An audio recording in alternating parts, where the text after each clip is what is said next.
Hi, everybody, and welcome back to the Biz Beat by SVA, where we cut through the noise and focus on what business owners and business leaders need to know about tax, finance, and business policy. I'm Lee Schwartz, Director of Business Development and Sales here at SVA Certified Public Accountants, and joined as always by Eric Trost, Tax Principal, and SVA's President. Eric, how are you? I couldn't be better, Lee. Things are awesome. So I want to pull back the curtain a little bit. So last week's episode that posted was actually pre-recorded. I was gone all last week, which means you and I haven't really seen each other in like a week and a half. Scale of 1 to 10, how much did you miss me? 11. I was hoping for more, but all right. But I appreciate that. Hey, 11 No, one higher than 10. it is good to be back. We have a lot of information to cover, so let's buckle in and get started. So, Eric, let's start with the big news of last week, which was the Fed rate cut. I know you had teased this. We've talked about this quite a bit. This was a big announcement. Maybe talk just a little bit generally about what this means, particularly for business owners, and kind of what was announced. Yeah, so what was announced last week is the Fed cut the rates, what they call 25 basis points or 1/4%. If you say basis points or BIPS, BPS, that makes you sound very financially with it. But really, it was 1/4 point that the Fed cut. What that means, so that's a rate that the banks lend each other money. And so what it means is that it tends to drive interest rates down. And so mortgage rates probably fall a little bit following that. I think the mortgage rate, the last I checked it, the average 30-year was about 6.35. So that's been down. It was up around 7 for a while. So rates falling.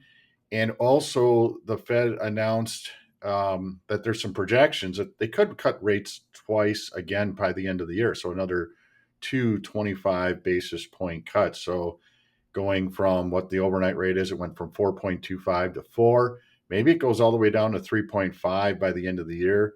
That would have a further likely depressing rate, a depressing effect on interest rates. So interest rates could be falling still. Now, having said that, there's not a direct one-to-one correlation every time the Fed cuts rates. For sure, interest rates are going to fall by the same amount. It just has an effect on those rates. So while you expect rates to go down, the other factors that drive this, and one of the reasons that the Fed cut rates, even though inflation is not tampered yet, I think it's still above 2%, is that the Fed sees a weakening labor market. So with that weakening labor market, their opinion was that this is to mitigate the risk that goes along with that weakening labor market, even though they know that rate cuts could be followed by inflation. And so there's a lot of cause and effect of things going on right now, and the Fed's playing, the bet that this is going to help the labor market without driving up inflation too much. So, Eric, if you're a business owner and you're thinking about making an investment in your business, whether that's a new product line or opening up a new location or starting, whatever it might be, what would you suggest to somebody who's looking at this and interest rates being a real critical piece of what they're doing? Like, are you, with more of these coming, do you think you sit and wait it out, or do you work with your banker? What would be your approach? Yeah. So I think what happens now is on a macro level. So across, many businesses, what the Fed might expect is that more of those investments will be made. So effectively by trending down the cost of money, they are saying you can increase your return on borrowed money because the cost of that money is lower. So I think that is where overall economic policy goes, is that the cost of money could be going down, which means that your return on investment could be larger. That's tempered on any given business situation, by how they feel about where their business is going. Is there the growth orientation there? Yes, the cost of money is down. Are they projecting growth, though, in their investment? And so whatever they invest in, new facility or people or machinery and equipment, you're really looking at, okay, is the return on this going to be worth it? Yes, the cost of the bet goes down, but you still need the return there. So you're still looking at a forecast for your businesses. Am I going to get a return on this investment? The fact that the cost goes down is a good thing, but you still have to look at it from a return standpoint. Is this investment going to be worth it? Do I hire these more people? Do I invest in this equipment? Do I do something with facilities? Do I take on more inventory with the thought of I'm going to move that inventory? So all those questions are really business specific that you want to be looking at your return on. Right. So what I'm hearing you say is it's not it's sort of like we talk about sometimes with from a tax perspective where we don't want the tax tail wagging the dog. The underlying business purpose has to be there. It really shouldn't be driven by interest rates. Yeah, I think you'd consult, your psychic or some other crystal ball fortune Yeah. teller to help you out with those forecasts. Okay, well, that is going to dovetail really nicely into our next topic because I'll then ask you a very specific question about whether psychics uh, can take the tip credit because there was the IRS released some guidance on actually which professions qualify for the tip credit. So let's talk about that generally, and then I'll ask you the very specific whether or not your psychic Yes. can take the tip credit. So so there was a couple of pieces of regulation the IRS released regarding the tip deduction. So you get a overall recap. There is a deduction that you can take against your income for tips received. So prior to the One Big Beautiful Bill or OB3, tips were taxed like any other income. You get a tip, you pay income tax on it. Now, after OB3, starting in 2025, going retroactive all the way to January 1st, 2025, is tips are not taxable up to a certain amount, up to $25,000 if you're married, $12,500 if you're single. And how that works is you're allowed to deduct your tips from your income prior to calculating your taxes. So it's done on your tax return. So your employer isn't doing anything with it right now. They're just still paying you regular, including your tips, doing withholding. But at the end of the year, when you do your tax return, if you are a tipped employee, there's going to be an additional line on your tax return that says something like deduction for tips. And you're going to put your deduction for tips in there, your accumulated tips. So the tips, a little more detail was released on this. The tips that are deductible, they have to be paid in cash, but cash or cash equivalent. So that includes credit cards or debit cards. So it doesn't have to literally be the greenback. It can be the tip left on a credit card. That still qualifies for the tip deduction. It does have to be a voluntary tip, though. So where this comes into play, think of some restaurants. They have a policy of putting a automatic tip on large groups. So perhaps to protect, their wait staff is, hey, if you're serving a large group, we want to automatically put the tip on there so we don't have to count on your generosity. We'll just force your generosity. That is not a tip that would be included in a tip deduction. So perhaps this is going to mean that restaurants look at their policy and say, maybe we stop doing this forced 18%. We do count on your generosity because then that tip would be tax deductible. So again, a tip that's forced on there or put on by the business establishment, such as the restaurant, if it's automatic and it's not negotiable, then that's not a tip and that doesn't count for this. It does have to be a voluntary amount. So those were a couple of the new rules issued, and the IRS also listed the professions, I guess, that are going to qualify for the tip credit. And they laid out these different professions that qualify. Now, this rule just came out, so I'm going to read a little bit from what's out there. I haven't memorized all these yet, but I want to give you a flavor of what the professions are that the IRS allows the tip deduction for. First one being food and beverage service. That's the obvious one you think of. Waiters and waitresses, those they share their tips with, they would get tip deductions. Next one is entertainment and events, I'll say. Um, Gambling dealers. So you go down to, say, the local casino, you leave a tip for the dealer because you've had a really good run at blackjack, like you usually do, Lee, and then you leave a tip. That tip is considered a tip that would be not taxable. Um, Dancers, musicians, and singers. So those that do that kind of entertainment, um, you know, think of you go to a show and there might have a tip jar like what's that song by Billy Joel? Piano Yeah, man. piano man, sure. That's right. They sit at the bar and put bread in my jar. I think Yep. he's not referring to like bread. He's referring to money. And so they put "Man, what are money you doing here?" in his tip jar. That's right. Put money in his tip jar. That would be a tip that is not subject to income tax. Hospitality and guest services. So, such as, the baggage guy comes in and takes your bags up to the hotel room and you give him a tip. That's a tip. So, that is subject to no income tax. Those are the kind of tips that are. Home services, um, your maintenance, repairmen, garbage men, those that come and do home services for you, if you leave them tips, those are not taxable. Um, Personal services, which includes like pet caretakers, tutors, nannies, babysitters, those folks, if they get tips, those tips are not subject to income tax. And then personal appearance and wellness. So let's say you go to the spa and you get a treatment. Lee, you get your nails done regularly, I don't do. you? Yep, Yes. mani-pedi. So when you get your nails done, the manicures, the pedicures, you leave a tip. That tipped income is not subject to income tax. Um, then there's a couple more. There's recreation and instruction, such as tipping your hitting coach, tipping your golf coach, and transportation and delivery, parking, valet attendants, taxi drivers, Uber and Lyft drivers. They're bringing you food or you're taking you places. You can leave tips for them, and they don't are not subject to income tax. So those are basically all the professions that the IRS listed are not subject to income on tips. If you are in a tip profession or that wasn't named here, that's what you want to take a look at. I didn't go through everyone on the list, but you want to take a look at, do I fall into one of those categories? Because then my income from tips is not going to be subject to income tax, subject to the limitations we talked about earlier.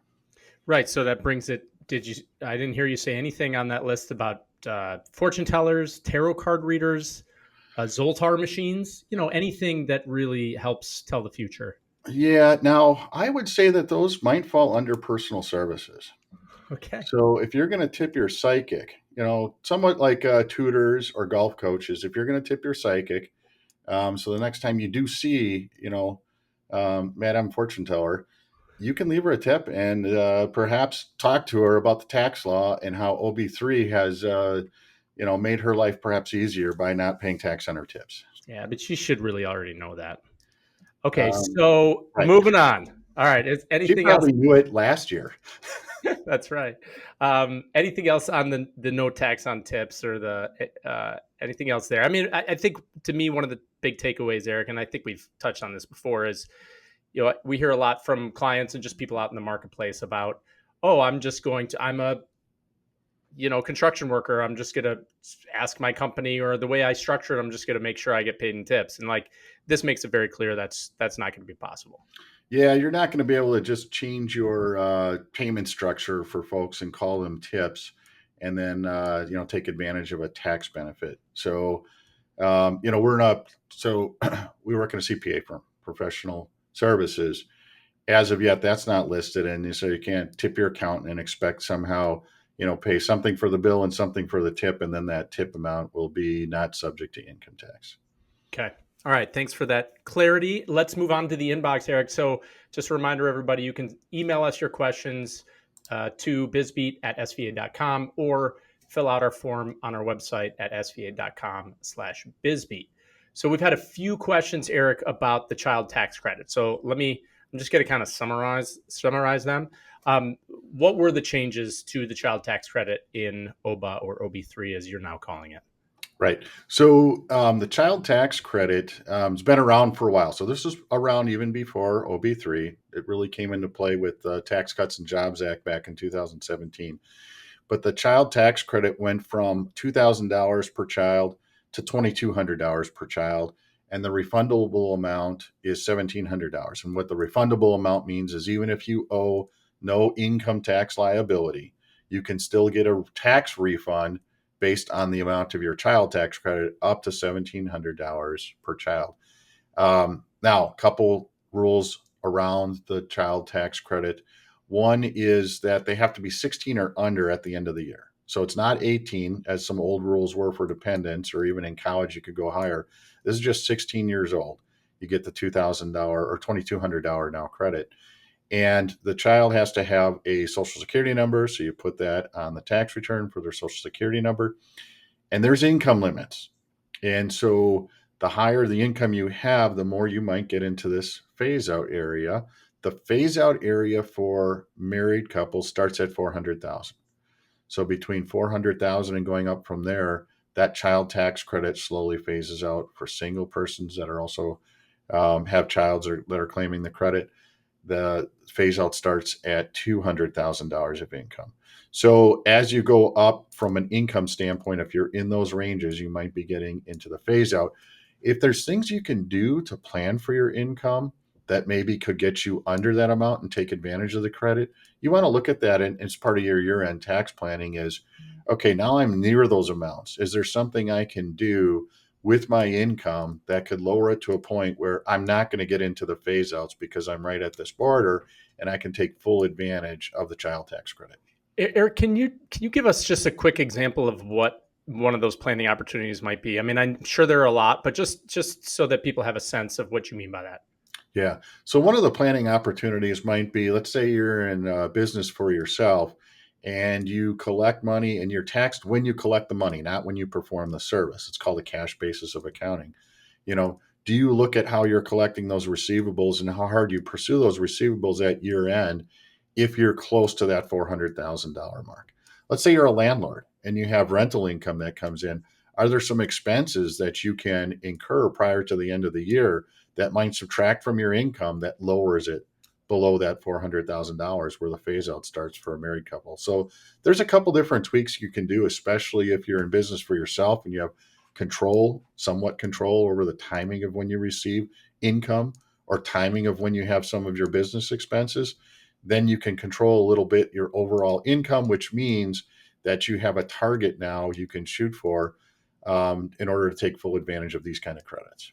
Okay, great. So, a lot of things to think about. You mentioned it phases out, or not? Sorry, it meant it goes away once your child turns 16 in that year. Is that a change from years past? No, that's the same. It's not. It doesn't go away when they turn 16. It's they have to be 16 by year end, and then after they're 16, they don't get the credit. The change was really back in 17 with these credits. Is there was a dependent deduction that was available, and that was available if your child was a dependent even through college age if they didn't support themselves. And so what the rules did is change that and said, hey, we're going to do instead of a deduction, we're going to do a credit, but we're going to cut off the credit for the big credit at their age 16. There's still a credit available for $500 for dependents after age 16, but prior to 16 was where they put the juice in this and gave the big credit. Okay, so really a lot to think about, depending on, well, with all these changes and how you can make sure you're still taking advantage of this credit. Anything else you want to say about the child tax credit, Eric? No, but it is a lot to think about. That's why we do these just one little piece at a time, Lee, and try not to cram the whole bill into a 10-minute segment. Fair enough. Um, right. We want to take these one piece at a time. So it is a lot to think about, but we want to parse it out so that you have time to think about each one of these. Because with the right planning, if you have availability to take advantage of these, it makes real dollar difference. Absolutely. And that's just one thing, right? We've talked about countless other things that are going to play a part. So, lots to think about. Thank you, Eric. Great insight as always. That is it for this week's episode of the Biz Beat by SVA. Remember to visit sva.com/OBBA, OBBBA, for straightforward updates on the One Big Beautiful Bill. And if your group or association wants a tailored presentation, how this is going to affect your membership or your group, we would be happy to schedule one and provide a speaker. Just a reminder, please subscribe on Apple Podcasts, Spotify, or on YouTube, wherever you watch or listen to this, and share the episode with another business owner who you think would find this helpful. And as always, these conversations are just general insights. They're not personalized advice. So talk to your professional, talk to your CPA or your advisor as questions arise. And if SVA isn't your current CPA or your advisor, reach out to me and we can talk about how to help you through this, all these difficult decisions. Thanks again for listening, everybody. That's going to be it for this week. And we'll look forward to seeing you next week on the Biz Beat by SVA. It's the Biz Beat by SVA, breaking down the news of the day. From tax tips to business trends, smart insights from trusted friends. The Biz Beat by SVA.